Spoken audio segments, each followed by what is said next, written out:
नमस्कार दोस्तों, इन्फ्राडोज के नए एपिसोड में आपका स्वागत है। तो चलिए शुरू करते हैं। पहली खबर की शुरुआत करते हैं नागपुर से, जहां पर दोस्तों नागपुर आईबीएफसी प्रोजेक्ट, जिसको नवीन नागपुर भी कहा जा रहा है, ये फाइनली टेक ऑफ करता हुआ दिखाई दे रहा है, क्योंकि Nagpur metropolitan region development authority ने इसके लिए एनबीसीसी लिमिटेड के साथ में टाई अप अनाउंस कर दिया है। दोस्तों नागपुर आईबीएफसी का पूरा नाम नागपुर इंटरनेशनल बिजनेस और फाइनेंशियल सेंटर होगा, जिसे महाराष्ट्र सरकार अपनी साइड से गिफ्ट सिटी के अल्टरनेटिव के रूप में तैयार कर रही है। 1710 एकड़ के एरिया में फैला होगा, जहां पर 1000 एकड़ ऑफ लैंड में एक वर्ल्ड क्लास फाइनेंशियल हब बनकर तैयार होगी और बाकी 710 एकड़ का एरिया फ्यूचर एक्सपेंशन के लिए रिजर्व रखा जाएगा। रेजिडेंशियल, कमर्शियल और इंस्टीट्यूशनल स्पेसेस, सोशल इंफ्रास्ट्रक्चर और एमिनिटीज, एडवांस मोबिलिटी सिस्टम्स और मिक्स्ड यूज डेवलपमेंट के साथ साथ utility tunnels, district cooling, automated waste management, इस तरह की एडवांस फैसिलिटीज यहाँ पर बनकर तैयार होंगी।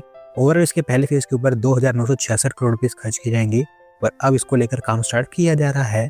अगली दोस्तों अपडेट चेन्नई से है, जहाँ पर दोस्तों चेन्नई बीआरटीएस को लेकर प्रीलिमिनरी वर्क भी स्टार्ट हो चुके हैं और अभी डिसाइड ये किया गया है कि सबसे पहले ब्रॉडवे पूनामलई कॉरिडोर के ऊपर काम किया जाएगा।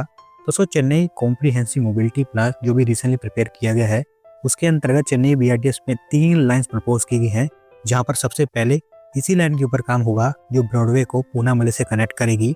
23 किलोमीटर की इसकी लेंथ होगी और पीक आवर्स में 9,500 पैसेंजर्स को ये ट्रांसपोर्ट कर पाएगी। हर 20 सेकंड में यहाँ पर एक बस ऑपरेट करने की बात की जा रही है। फिलहाल प्रीलिमिनरी वर्क्स के अंतर्गत जो लैंड आइडेंटिफिकेशन का काम है वो स्टार्ट हो चुका है। अगले कुछ दिनों के अंदर अंदर डिटेल्ड इंजीनियरिंग, ट्रैफिक मॉडलिंग और बस प्रोक्योरमेंट भी यहाँ पर स्टार्ट हो जाएगा। अगली दोस्तों अपडेट हमारी ईवी सेक्टर से है, जहाँ पर दोस्तों चाइनीज बैटरी मेकर इनविजन ग्रुप ने प्लान किया है कि वो भारत के अंदर एक बैटरी मैन्युफैक्चरिंग फैसिलिटी को सेटअप करेंगे और इसके लिए वो $34 मिलियन की इन्वेस्टमेंट करने वाले हैं।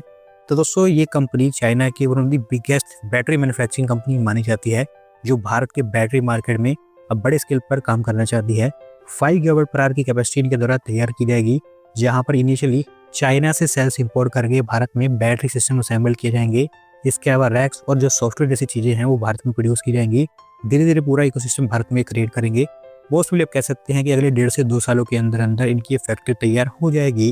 अगली दोस्तों अपडेट हमारी इकोनॉमिक ग्रोथ को लेकर है, जहां पर दोस्तों नेशनल स्टैटिस्टिकल ऑफिस के द्वारा Q2 का जीडीपी डेटा हमारे सामने रख दिया गया है और यहाँ पर हमारी इंडियन इकोनॉमी ने सारे एस्टिमेट्स को बीट किया है और ईयरली बेसिस पर ये 8.2% के साथ में ग्रो कर गई है।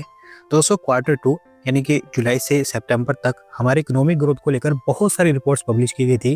ज़्यादा रिपोर्ट्स में ये एस्टिमेट किया गया था कि भारत का इकोनॉमिक ग्रोथ Q2 में 7 से 7.5% के आसपास रहेगा।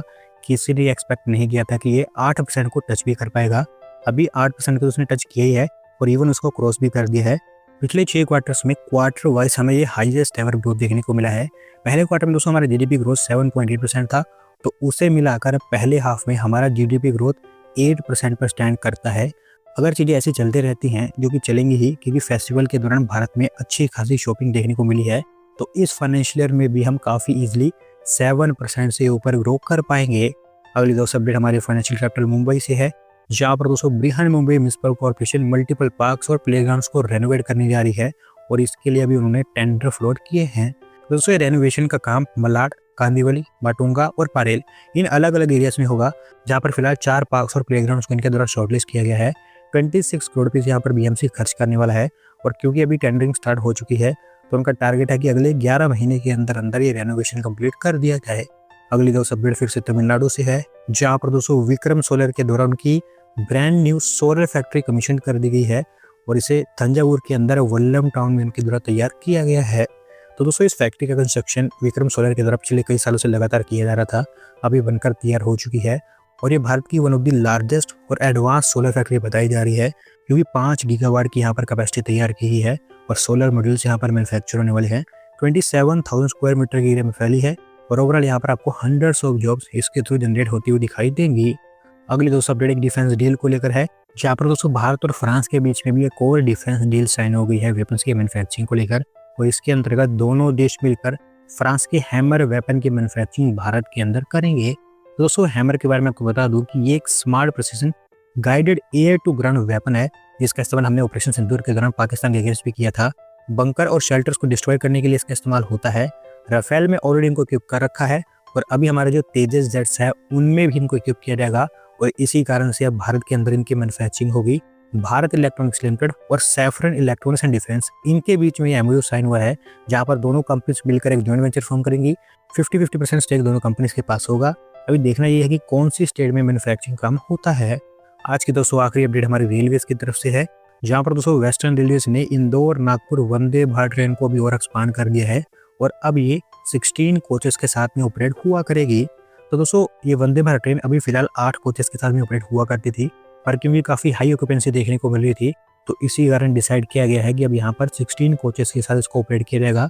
पहले इसकी पैसेंजर कैपेसिटी 526 पैसेंजर्स की थी, अब ये बढ़कर 1124 पैसेंजर्स पर पहुंच चुकी है और ओवरऑल एक सिंगल टाइम में इसके थ्रू और ज़्यादा लोग ट्रैवल कर पाएंगे। तो दोस्तों आज की वीडियो में बस इतना ही। अगर आप अपनी तरफ से अपडेट सबमिट करना चाहते हैं तो डिस्क्रिप्शन के लिंक पर क्लिक करके सबमिट कर सकते हैं। और वीडियो पसंद आई हो तो वीडियो को लाइक करें, चैनल को सब्सक्राइब करें। धन्यवाद वीडियो को देखने के लिए।